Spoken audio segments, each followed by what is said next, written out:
Khidir alaihissalam merupakan seorang nabi. Kisahnya dengan Nabi Musa alaihissalam diceritakan dalam Al-Quran. Ada pula kisah-kisah lainnya yang berkaitan dengannya. Di antaranya termaktub dalam jurnal 1001 Kisah Teladan Muslim. Nabi yang menerima wahyu melalui mimpi tersebut pada suatu malam bermimpi mendapat perintah. Perintah tersebut berbunyi, "Esok engkau dikehendaki keluar dari rumah pada waktu pagi menghala ke barat."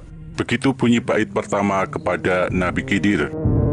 Masih di dalam tidurnya, Nabi Khidir menerima 5 perintah yang harus dikerjakannya dengan segera jika ingin mendapat ridho Allah Subhanahu wa Ta'ala. Engkau juga dikehendaki berbuat. Pertama, apa yang engkau lihat, maka makanlah. Kedua, engkau sembunyikan. Ketiga, engkau terimalah. Keempat, jangan engkau putuskan harapan. Dan yang kelima, larilah engkau daripadanya.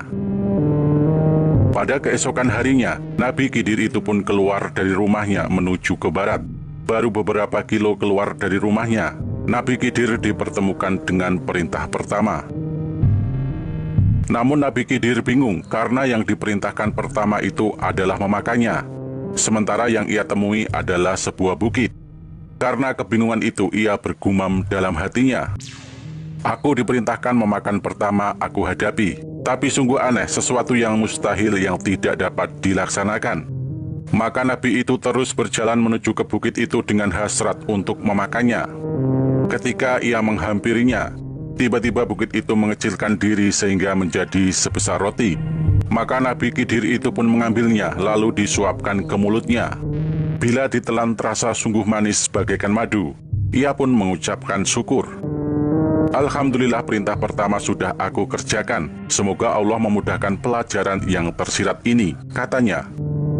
Setelah menyelesaikan perintah pertama, Nabi Khidir meneruskan perjalanannya lalu bertemu pula dengan sebuah mangkuk emas.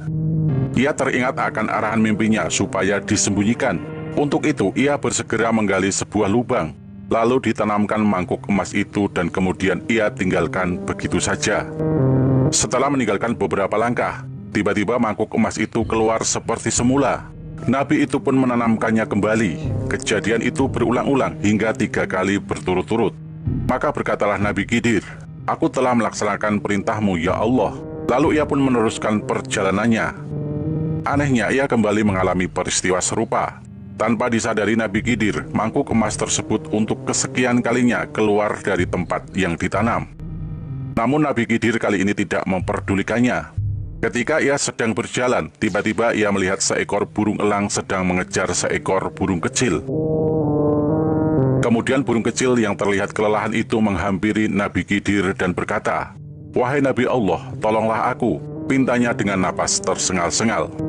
Mendengar perintah burung yang memelas itu, Nabi Khidir pun langsung meraih burung itu dan memasukkannya ke dalam bajunya, agar tidak diterkam burung elang yang sedang lapar tersebut. Namun burung elang mengetahui kalau mangsanya telah disembunyikan oleh sang Nabi. Elang pun datang menghampiri Nabi Khidir dan berkata, "Wahai Nabi Allah, aku sangat lapar dan aku mengejar burung itu sejak pagi tadi. Oleh itu janganlah engkau patahkan harapanku dari rezekiku." Karena dua-duanya membutuhkan pertolongannya, Nabi Khidir pun sempat kebingungan. Namun ia teringat pesan dan arahan keempat yang muncul dari mimpinya, yaitu hendaknya ia tidak memutuskan harapan. Akhirnya ia membuat keputusan untuk mengambil pedang, lalu memotong sedikit daging pahanya, dan diberikan kepada elang itu. Setelah mendapat daging itu, elang pun terbang dan burung kecil tadi dilepaskannya ke alam bebas. Usai kejadian tersebut, Nabi Khidir meneruskan perjalanannya. Tidak lama kemudian ia bertemu dengan satu bangkai yang amat busuk baunya. Ia pun bergegas lari dari situ, karena tidak tahan menghirup aroma yang sangat menyengat itu.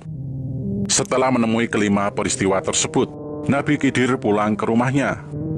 Pada malam itu Nabi Khidir pun berdoa. Dalam doanya ia berkata, "Ya Allah, aku telah melaksanakan sebagaimana yang diberitahukan di dalam mimpiku. Maka jelaskanlah kepadaku arti semuanya ini," katanya dalam doanya di malam hari. Tidak lama setelah berdoa, Nabi tertidur dan kembali bermimpi. Dalam kesempatan mimpi kali ini, ia mendapatkan jawaban atas keseluruhan perintah yang ditujukan kepadanya itu. Yang pertama engkau makan itu ialah marah. Pada mulanya tampak besar seperti bukit, tetapi pada akhirnya jika bersabar dan dapat mengawal serta menahannya, maka marah itu pun akan menjadi lebih manis daripada madu. Kedua, semua amal kebaikan atau budi, walaupun disembunyikan, maka ia tetap akan tampak juga. Ketiga, jika sudah menerima amanah seseorang, maka janganlah kamu khianat kepadanya. Keempat, jika orang meminta kepadamu, berusahalah membantunya, meski sejatinya engkau tengah ada suatu kepentingan. Dan yang kelima, bau yang amat busuk itu ialah gibah atau menceritakan hal seseorang. Maka larilah dari orang-orang yang sedang duduk berkumpul membuat gibah, kata Allah Subhanahu wa Ta'ala.